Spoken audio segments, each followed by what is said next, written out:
tatawagin ko siyang friendly competition. No? Kahit nga yung, may mga narinig ako na kahit yung mga ka-race nila, dun sa, kung mga kalaban nila sa race, tinutulungan pa sila mag-ayos ng tamiya nila.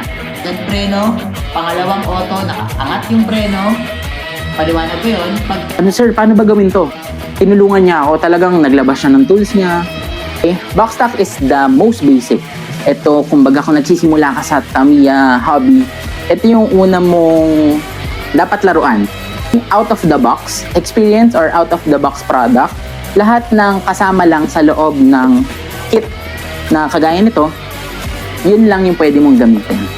At dapat kung paano yung instruction na sinabi niya doon sa loob ng kit, ganun mo siya dapat bubuuhin. Sa Pro Stock, ang flexibility na upgrade yung motor, upgrade yung mga gulong, no? Pwede mong pagpalit-palitin yung mga chassis, yung mga cowl from different Tamiya products. May mga additional na rollers na pwede kang gamitin. Pangatlong category is what we call the B-Max category or Basic Max category. Okay? Si B-Max, pwede ka nang gumamit ng kahit anong grade up parts or high grade parts ng Tamiya. Yun yung mga high grade carbon, mga FRP plate o mga plates, yung mga aluminum rollers. Ayan. So, yun yung mga kagandahan, no? Pag nasa B-Max ka. Pero syempre may restrictions din ang B-Max. Ang pinaka main restriction ng B-Max ay bawal kang mag-cut or mag-modify ng mga parts na nasabi ko kanina. Gaya nung HG carbon, yung mga plates na tinatawag. Yung mga plates, bawal mong gupit-gupitin. Kumbaga kung paano mo siya nabili sa Tamiya o sa mga stores, ganun mo lang siya pwedeng gamitin. Bawal mo siyang i-modify or gupit-gupit. Dapat meron tayong tinatawag na open setup. Yung open setup o yung open category, no bars hold na ika nga. Okay? So lahat ng pwede mong ipaglalagay as long as it's legal sa restrictions o dun sa racing center, pwede mong ilagay lahat ng gusto mong pagkakakat sa mga Tamiya parts, pwede mong gawin. Okay? Basta papasok siya dun sa restriction. Again, may mga basic restriction yan, which is madidiscuss natin sa susunod na videos. Based sa mga nakausap ko na nag-open setup or open class category, ang usually around the neighborhood ng 5,000 pesos para sa isang kit or para sa isang setup nila. Around 5,000 pesos. Pero depende pa rin naman yun sa kung ano yung mga parts na gagamitin mo. Combination ba siya ng mga high-grade parts, aluminum, dagdagan mo ba ng, or kung plastic lang gagamitin mo, it's up to you. Yun nga. All the bells and whistles nga ng Tamiya parts or ng Tamiya hobby, pwede mong ipaglalagay doon. Okay?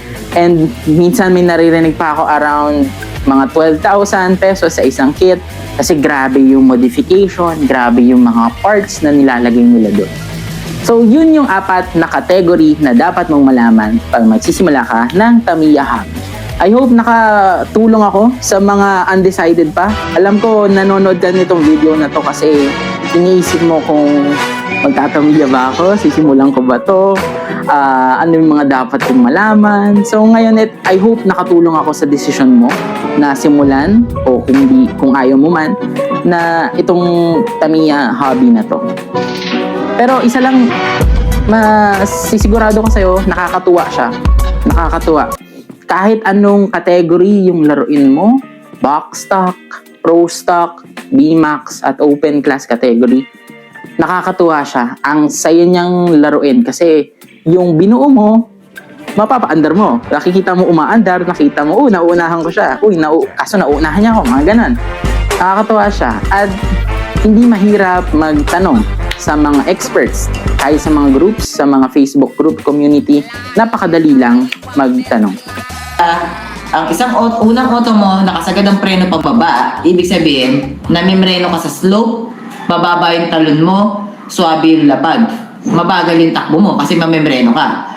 Pagka nakaangat yung preno mo, ibig sabihin nun, mabilis ka sa slope, mataas ka tumalon, lumipad, mas mabilis ka dun sa mababa ang preno. Pangatlo, nasa gitna. Gitna preno mo, ibig sabihin, hindi ka sobrang baba, hindi ka naman sobrang taas. Nandun ka sa pinakamagandang setup. So, pero hindi naman 100% na yun yung pinakamagandang setup. Baka mamaya, yung track layout, kailangan mababa yung preno. E di ang pinakamagandang setup, yung pinakamababang preno. Ngayon naman, yung track layout,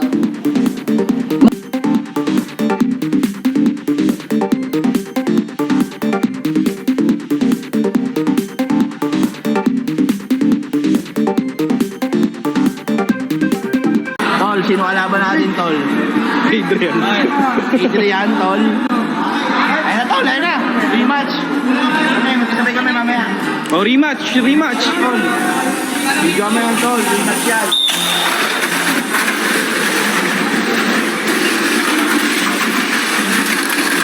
Tol.